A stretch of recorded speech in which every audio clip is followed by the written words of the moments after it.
Um, then I am going to live.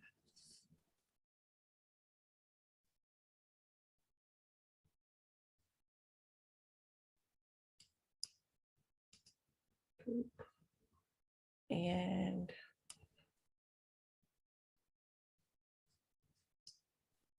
wait a few seconds here. Wait a minute.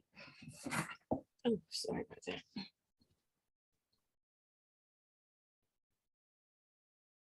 Okay, we're gonna go live.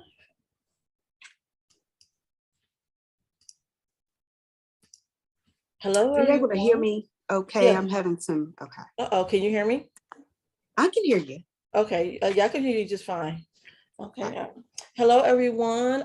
Welcome to Black Award Solopreneurs. This is the new series, Beautiful Black Brands.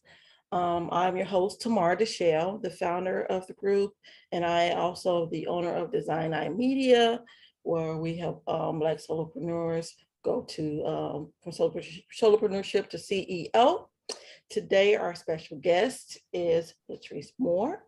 LaTrice is a former licensed athletic trainer with over 25 years of studying and experience in the health and sciences. She merged her enthusiasm for beauty and knowledge of health and wellness to create a space to meet the needs of women ages 40 plus across the beauty spectrum by creating Love Over 40. Her company's mission is to empower women to prioritize self-love, self-care, and self-awareness to providing access to quality products made with the unique needs in mind and fostering a safe and supportive community for education. So LaTrice, how are you doing today? I'm well, thank you. How are you? I'm doing very well. So tell us why. Why did you start your business? Yes, and so as you stated, we're a luxury beauty, wellness, and lifestyle brand for women over 40. And a few years ago, as we all saw, there was this big conversation around diversity and beauty. And what I saw was women who were, or companies who were wanting to have kind of a race to increase and expand their shade range. And we know a company, started that. So everybody was, trying to show off their 40 shade range or 50 shade range or 100, who could come up with the most colorful bronzers and eyeshadows, etc. But when I looked at these brands, I really didn't see myself as a 40-year-old woman being represented. I saw kind of some younger women that were really pioneering the movement, which is great, nothing against that, but I didn't see myself. And so I wanted to create this space where women over 40, particularly Black Gen X women, could have products that were centered around our needs. We could have representation centered around us, as well as conversation about what we need from the beauty and wellness industry. Okay. So when did you first start your business? So I first began the business last year, or first started, kind of getting everything in order last year. And that actually happened. I was prior to that, I was trying to create another beauty company, another beauty product, actually. And in 2020, as we all know, that all came to Yes. a halt. Couldn't get anything for formula, nothing was moving at that time. And so it was around that time, actually, I was working in education. And when we returned back to work in the fall of 2020, everything was just crazy.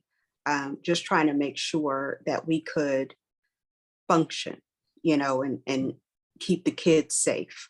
And so I ended up self-care and, nutrition, none of that stuff was actually a priority. It was all about work. And so I ended up, long story short, becoming incredibly exhausted. And I ended up not being able to get out of bed. It was a struggle for a very long time, for several months. And it came to the point to where one day I woke up and I couldn't get out of bed.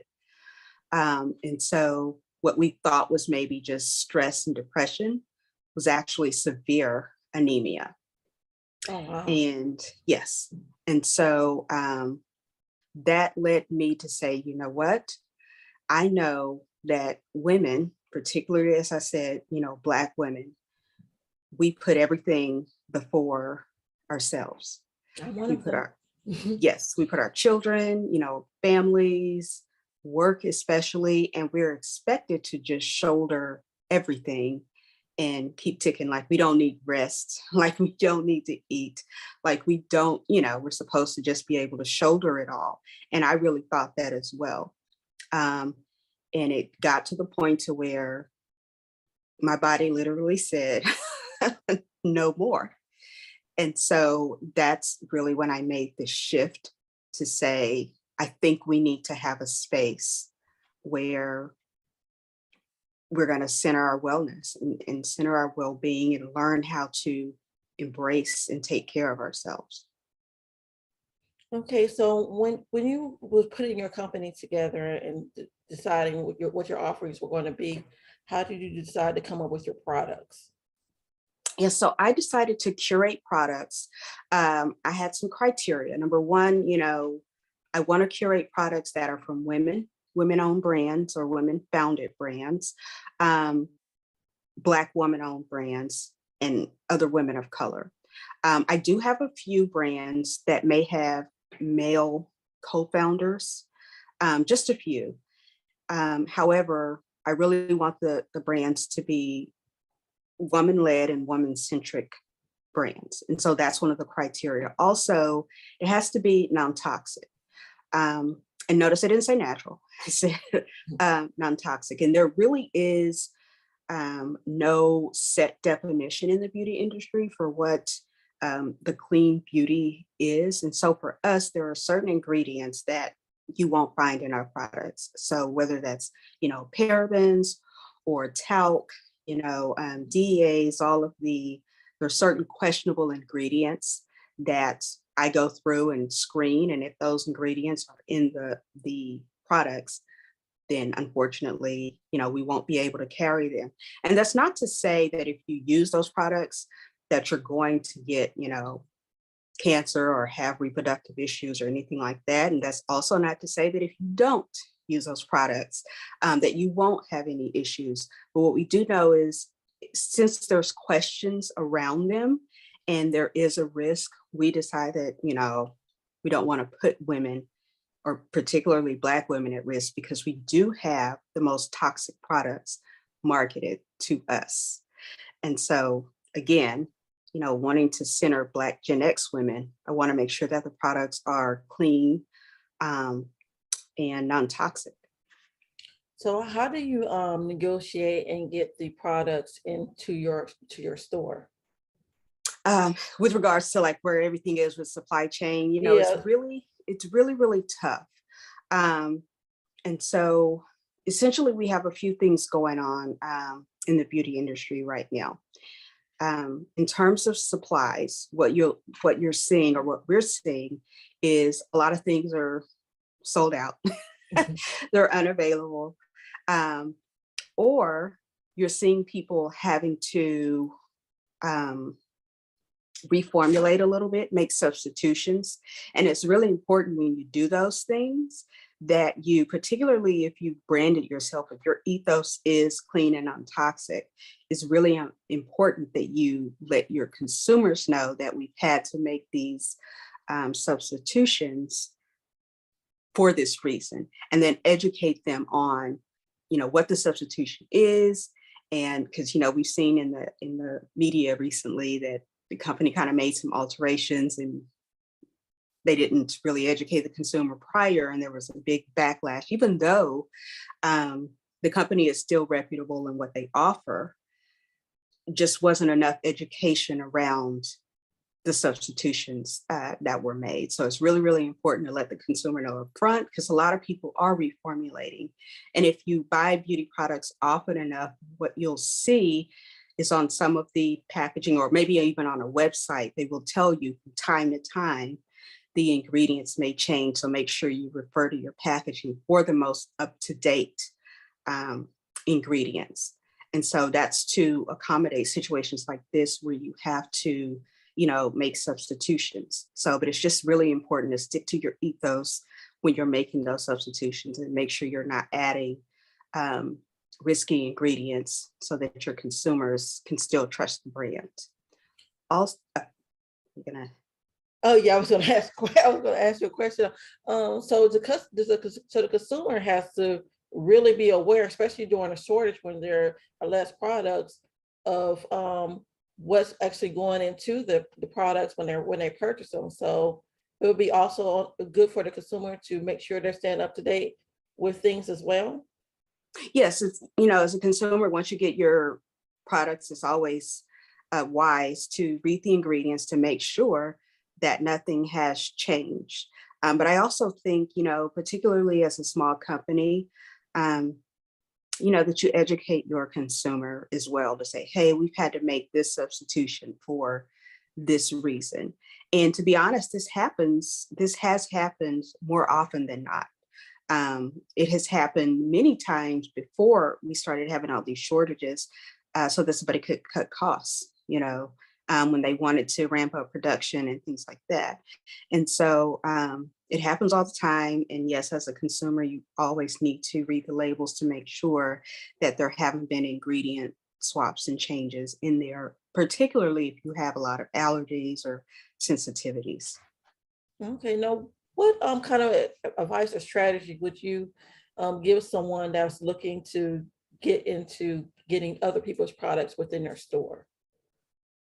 I would say, really look for brands that, and it was important for me to really look for brands that didn't have a lot of um, representation, but had really good products. Because I really wanted to create and kind of elevate all of our voices. So if you can do that, that would be really, really great. I have a few brands on there that aren't in retail at all. Mine is the only retail space that they're in. And so I was really happy to be able to do that. Also, have your ethos in what brands you want to carry. So as I said earlier, I carry non-toxic brands. So, that's something you could do. Or if you want to carry brands that are made, from women of color or people of color, things like that. So make sure that you have your positioning set up to where you can curate some products and it makes sense. Now, how easy or how hard has it been for you to negotiate the pricing when it comes to getting these products? Yeah, there's not a lot of negotiation. When there's shortage and things like that, there's not a lot of negotiation going on. You have to either bigger retailers, okay, can make those negotiations, people that are well known, your bigger brands that are out there. Smaller retailers like us, we really can't make a ton of negotiations. And unfortunately, as we mentioned, supply chain issues earlier, brands aren't really, especially small brands, aren't really in a place where they have a lot of wiggle room either. So we're all really in a tough spot. And there's a lot of brands that actually have had to um, raise their prices. They tried for a very long time not to do that. And that's why in the beauty industry, we try to really let people know to build your, have good enough margins where you're not having to do a ton of price increases. But some brands have just gotten squeezed so much that they have to do, between $1 and $3 price increase. And then that means when they're coming to retail, that also eats into their margins. So there's not a lot of wiggle room when it comes to, um, negotiating prices. We have certain margins that we try to hit, and, that's standard across the board. And that's kind of that right now. We're all just kind of hanging on to see how we can ride this out. for the Okay, next year. that was going to be my next question. Do you think it's just more of a wait and see on how the industry is going to progress, or we just have to keep switching up and moving with the flow of how things are navigating into supply chain? I think so. I think it's going to be just a wait and see kind of how things move forward here. And I would say within the next maybe 12, months, the next year, probably 6 months into 2023, we'll have a better gauge on if things are going to improve or not.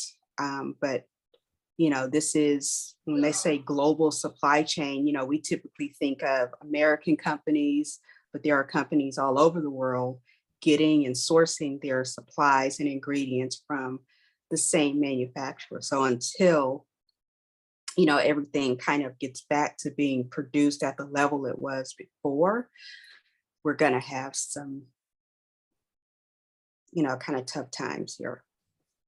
Well, that's unfortunate, of course, but you're a businesswoman. You got to do what you got to do to keep your business afloat. So I assume that have you been maintaining well with your supplies and your products? Yes. So, and that all depends on if the brands that I carry are able to maintain. And so they have, so that means, that's good for me that I've been able to maintain. But if there's any issues, on their end, of course, that'll trickle down to me. So, so far, so good though. That's awesome. How can people reach out and contact you?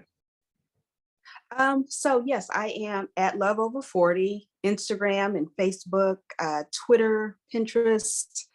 So across all the social, and that is 40 spelled out. And what you can do is also you can send that to me and I'll post it within the group so people will be able to reach out to you. Is there anything else you'd like to offer the group? Yes, so if they would like to make a purchase, they can get 10% off with the code LOF10. You said LOF10? LOF, yes. LOF10. Okay. So also, would you like me to post that in the group as well, or? Sure, yeah. Okay, I can post that in the group as well. Well, I want to thank you for this opportunity to speak with you about your business and how you're able to navigate as a CEO of a great company, and giving our viewers great advice on how they can navigate the beauty industry and negotiating and getting their products on the store shelves, or in their store shelves, I should say, and online. Thank you for this opportunity. It's been great. Bye-bye. Okay, thank you. Bye-bye. Bye.